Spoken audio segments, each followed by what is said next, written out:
I'm so excited for this love triangle recap that I just may do a nervous poo. Shit, there is 1 week left of Love Triangle. Double shit, Patty is still here. Lisa has reunited with her brain cells and thinks Patty's ultimatum-swinging behavior is concerning. More importantly, Daddy Dick Fingers looks cute in a beanie, doesn't he? I hope Lisa makes him little baby beanies for all his little baby finger dicks. Daddy Dick Fingers and Patty are lying on lounges in the same room, silent. It's really uncomfortable. Daddy Dick Fingers is staring at the walls, Patty is assessing the girth of his thumb. Lisa walks in to summon Pat for a chat. I abbreviated his name for the rhyme alone. Sue me. Lisa puts her foot down and tells Patty that ultimatums are shit and I couldn't be more proud. I was worried that a promise of exclusivity would make her too excited to care. Not that I can relate or anything. They agree to let Daddy Dick Fingers stay in their love triangle share house while they repair their relationship, and probably because he wouldn't be able to find an available room in this cooked rental crisis anyway. Patty is willing to put the past few days behind them for the betterment of the morale of the house. Who gave this bloke a thesaurus? Patty thinks he is a stone and Daddy Dick Fingers is a flimsy straw. It's the worst and most confusing comparative metaphor I've ever heard in my damn life. Over at Alex and Madison's house of boredom, Alex tells Madison that he knows how she's been painting Beck as the devil to the others. Madison says that when she caught up with Leash, they were both frustrated and angry about becoming triangles. I only saw Leash nod in fear but go off sis. Beck has arrived into the actual house and not just the dining room. Does the girl no longer live under this roof? I'm confused, and brings up what Madison said about her. Yeah, we've already been through that, Madison interjects. Meow. Beck says she didn't come in all "I'ma steal yo man." You did come in fairly hot in my opinion, Madison replies. Never have truer, literal words been spoken. Alex has now jumped in to defend Beck and oofed, if Madison wasn't pissed off before, I'm sure her boyfriend defending another girl over her will be the flimsy straw that breaks the camel's back. Madison feels like a punching bag. Things seem pretty hunky-dory in the households, though, with douchey Daniel joining James and Maddie for a pantless coffee while Lisa violently props her leg on the table to apply sunscreen. Aussie MILF's body is just like, so relaxed now. No, literally, that's what she said. Ben has planned a pretty picnic for Lee but he can't predict the weather. If history is anything to go by, it's going to be dry conditions. He wants to get their relationship back to where it was before Danny rocked up, which if my memory serves me correctly, is a low bar. He has brought a guitar and surely this will be horrible because singing to someone is only cool when there is a crowd. He starts busting a rhyme and I haven't rolled my eyes yet so I guess it is okay. Lee is pretending to be interested but is saved by the bell dog. It did not spark any romance or feelings in the fanny. James is hung daddy, which is interesting given he is a tall glass of water who could just consume himself and hydrate. He went out for his 29th birthday drinks with some of the other people from Love Triangle last night. Surely this is where the scandal happens. Maddie decorated the house with balloons and went all out for her king on his birthday so he wants to return the favor. He has set up a candlelit snack. She says James looks like a porn star on the couch and I'm immediately reconsidering my disinterest in adult films. Side note, why is there a vase on the couch? Must be a porn thing. James tells Maddie he wants to continue things with her after Love Triangle finishes. She tells the producers she can see herself falling in love with him. Cute. I'm smiling on the inside. Douchey Daniel is also doing fine. Douchey Daniel and James have gone out for a coffee and immediately after, a senior producer has come to speak to Maddie. She tells Maddie that she knows they all went out for James's birthday, but that James and Yan stayed out after curfew. The love triangle producer asks Maddie if she knew that. "I went to bed," Maddie replies. "Why is my heart dropping? Fuck fuck fuck." The producer sighs. "Okay, the reason we know is because they were with two girls." "Please, no. I expect this from Yan but not James. This is such a Bondi thing to happen." "We also know that they exchanged numbers with these girls," she continues. "And we also know that they went back to those girls' respective houses." Oh, my God, how is this happening to Maddie? The one who made it very clear her last 7-year-long relationship ended because the dirty dog cheated on her? I can't. I hate this. Obviously I don't know that or I wouldn't be sitting here right now, would I? Maddie tells the love triangle producer. "This is killing me." The vacant look in her face when she finds out she's been hurt again by someone she trusted again. Do cheaters not understand the deep-seated humiliation they impart on someone when they do this? The producer tells Maddie she would not normally bring this kind of information to her attention, but because it's a dating show and it impacts her relationship with James, she thinks Maddie deserves to know. My heart is fucking ruined. Watching Maddie listen to the producer, but not really processing what she's saying because she's processing that she's been taken for a ride by a nice presenting player? Heartbreaking. Maddie is tearing up and quite frankly, so am I. If anyone's been in this same position, they know the exact feeling. Why did he do a half-assed candlelit snack and say he wants to have a relationship with her if he's been off fucking someone else? It's all good, Maddie tells the producer. It's not all good, she whispers back, and I am here for this sisterhood support. Beautiful. I'm just exhausted, Maddie cries. Aren't we all? Can people please do better? Please. Before James gets home, it kills me that he's going to walk through any minute now, Maddie asks the producer for all the details of that night. I'm not sure. It's something you're gonna have to ask James, she responds. He's walked back in and it's interesting that I no longer want to watch porn that features him. She sits both douchey Daniel and James down and tells them the conversation they need to have is a serious one. Daniel, who I have dropped douchey off because he has been out-douched, is invited because he's going to find out anyway. I need you to be completely honest, Maddie warns James. I love that he just had a coffee and is now nervous because it's not a great combination for the anus. So you and Yan snuck out on Saturday night, she says.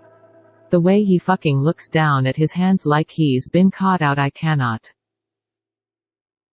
He replies. You stupidly were talking to girls about being on a dating show and you got their numbers and you went back to their houses. Poor Daniel. Didn't go back to their houses, but we did meet a couple of girls, James tries to clarify. She asks James to please explain. We did meet two British girls.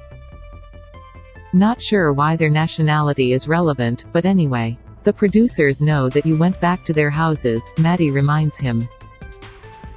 Serve him sis. I didn't go back to anyone's house, he says. I went back to my brother's. Didn't love the pause but okay James, I'm listening. Restore what little faith I have left. He says Yan told him about the messaging. This is not great. Is he going to play the I was so fuck-eyed I can't remember card? Maddie wants to see the messages from our Brit girl. He goes to grab his phone, so surely there is shit all in the thread and he's going to clear his previously untainted name. He hands it to her and says, that's the start. The start? Hell. How long is the thread? I thought Eastern Suburbs dudes just left people on read.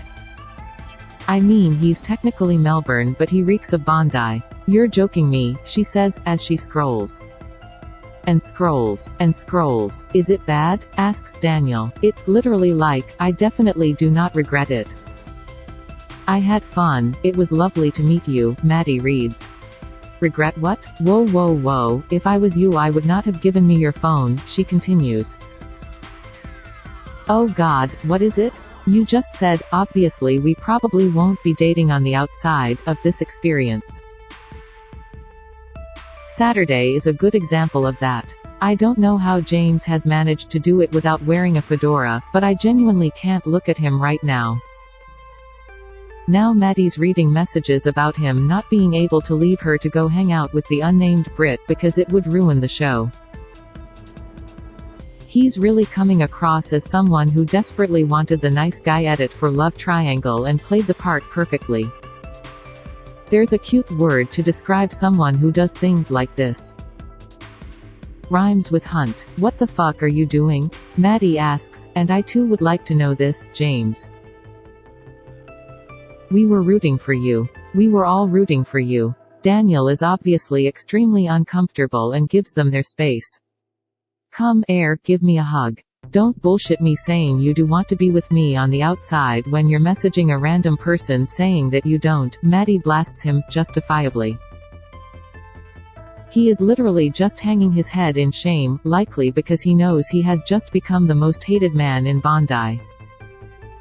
And there's some stiff competition at Ravis's alone. James, say something, you coward. Why does every guy who ever gets caught cheating say this? Not great, James. Livia.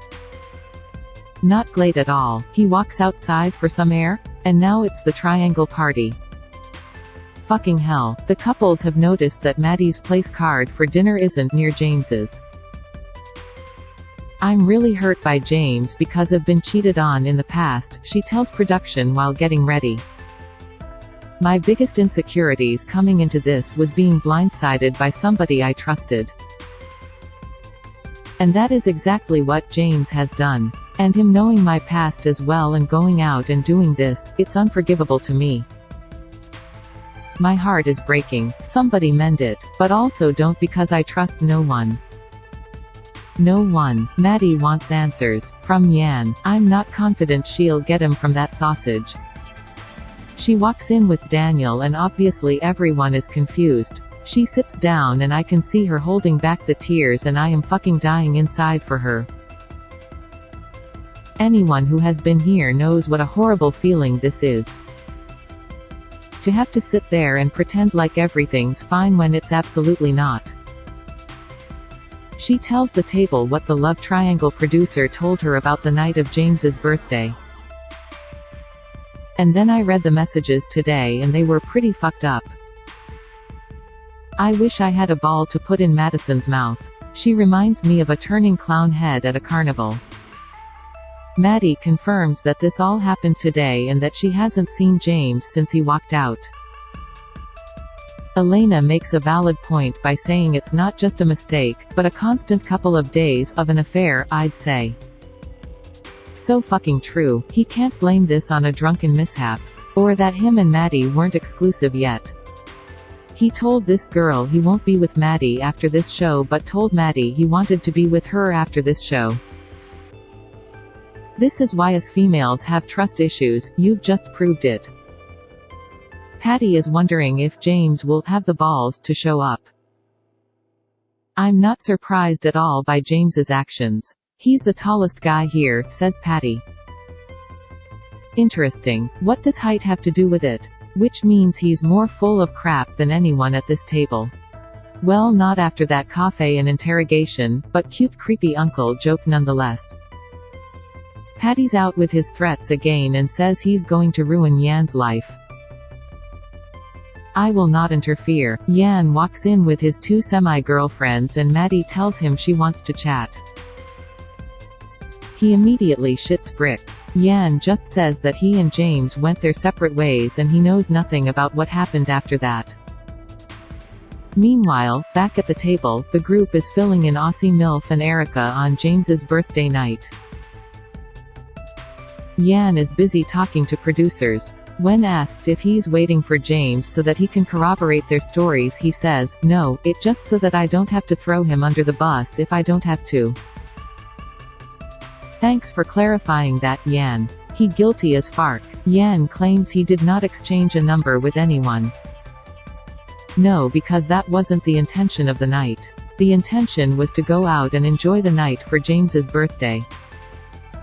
Sounds like you got the job done, hey boys? Aussie MILF is rightfully interrogating Yan about the night in question. He plays innocent. Lisa tells her fellow love triangle folks that Patty said he'd be exclusive with her if she told Daddy Dick Fingers to leave. Daddy Dick Fingers says it's blackmail and Leash wholeheartedly agrees. She deserves the best, says Daddy Dick Fingers, to the whole table. I love this. King behavior. Who's going to give her the life that she deserves? You. You. Please you. Daniel has found someone who will call him, darling, back. Her name is Elena and they are now sitting with each other and furiously flirting. Patty is pissed off that Yan is getting away with whatever it is he's getting away with. He starts questioning him. Yan is dodging all the questions that come at him like he definitely went to law school. Or has been caught cheating before. Either or. James has the audacity to show his face. Oh, he's being all, yeah, I'm alright, because he is so the victim here. Yan tries to pull him away. I just want to go and check on Maddie, I'll be one sec. Oh no you fucking didn't. He asks to talk. She says, yep. I hope he has been rehearsing this speech all day. Not that it will matter. She ended it with a guy of 7 years for doing this, you've done it within a couple of weeks. Is it really that hard to keep your dick in your pants for a 6-week love triangle experiment? I hate that this is a rhetorical question. I know I left in a bit of a hurry today, he says after taking a deep breath. Ya reckon? He says he was quite confronted, and didn't know how to process everything that was going on. The only reason I'm here tonight is to come and speak to you. I just want to let you know, my actions were very fucking poor. And I genuinely am sorry. Seeing you today, hurt me. Nah, UK hun? Eat a dick. And I would never wanna put anyone through that again. Is this a thinly veiled way of him telling her he's not even going to try and get her back? I guess what I want to know from you, is there anything you want to ask me? She's smiling, but in a pissed off way, shaking her head in disbelief. If you didn't want to be with me, just say it. Obviously something did happen that night. And I don't care, there's nothing that can save this, so you might as well just tell me. He has conveniently lost his words again. Come on, just give me the fucking truth. We're done now, it's fine.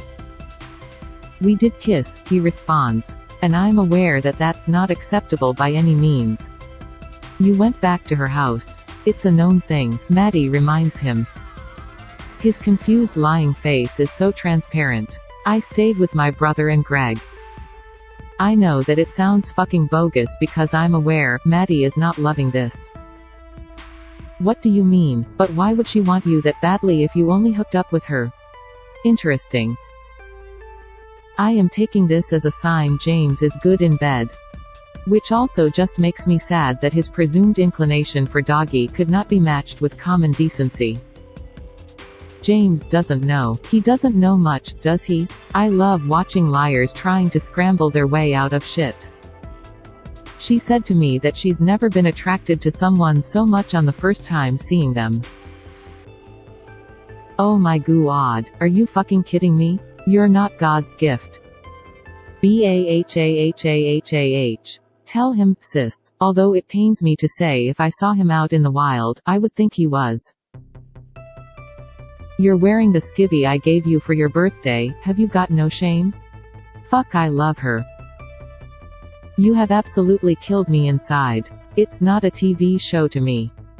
I can't, Maddie tells him as she walks off. He has decided to sit down at the table, which is just another lie, isn't it? Thought you only came to speak to her? That's done. Now kindly fuck off. Aussie MILF is asking James if there are any other girls he's been speaking to, potentially fucking while on Love Triangle. He said no, but Christ, who knows, really. I'm so disappointed, thought he was a real one. Aussie MILF asks if Yan knew about the girl James was with on the weekend. He was with me, James confirms. We both kissed these two girls, myself and Yan. Oh shit, oh shit, oh shit. Aussie MILF screams. You're such a fucking liar. In that moment I lied, because James hadn't got here yet. Yan tried to defend himself. Poorly, I might add. Erica has thoughts. So Yan, let me ask you a question, you would have not said anything to either one of us if this situation didn't happen? Erica, I appreciate your sass, but please don't act like you're affected by Yan hooking up with someone else. One would think this made you happy. One less puzzle to do with him. Yan shifts the blame, a predictable move from a lying man. Look at Maddie, she's obviously uncomfortable. You guys don't give a shit about how she feels. Big no, Yan. Don't try and act like you care about how Maddie feels. If you did, you wouldn't have covered James's ass a whole of 5 minutes ago. Erica agrees, and Aussie MILF's face is the only good thing I need to happen in my life this week. Hattie is having the time of his life. Same. Wow, that was a lot.